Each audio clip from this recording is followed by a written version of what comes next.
In Denver tonight, there has been a lot of talk about where the Denver Broncos might go when their lease at Empower Field at Mile High ends after the 2030 season.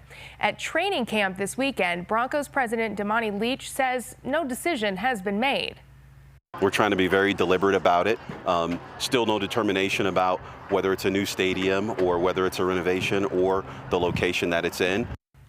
Now, one option could be the Burnham Yard development, which is less than 2 miles away from the current stadium.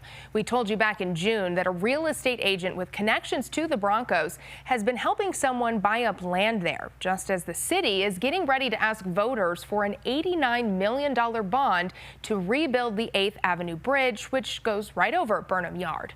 Your reporter Andrew Hobner spoke with neighbors in that area who say this project should not depend on the Broncos buying in. The Alma Lincoln residents say that it's not just about whether or not the Denver Broncos get a claim of this land or if that's even a driving force behind the bond measure to try and upgrade and change the 8th Avenue Viaduct. Instead, they say it's a long overdue necessity to bring this area back into the neighborhood and potentially build something great. Burnham Yard has sat vacant for over a decade now, and the first questions on what its future may hold were brought to light at this past week's city council. It is impossible to ignore the Broncos as a thing in Denver. So telling you that there's no weight there or that there's no consideration there would be insulting to everybody at this table. So then why hasn't it been mentioned up until now? That's my question.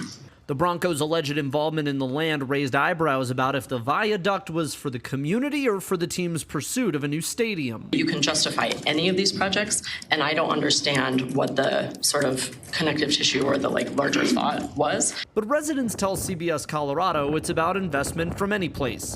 Simon Tafoya, a Loma resident who was involved in the ball arena development as a community advocate, saying investment in a neighborhood that has seen underinvestment and disinvestment for decades is a positive sign, especially when it's merited, as the bridge will need to be replaced regardless of who develops the land.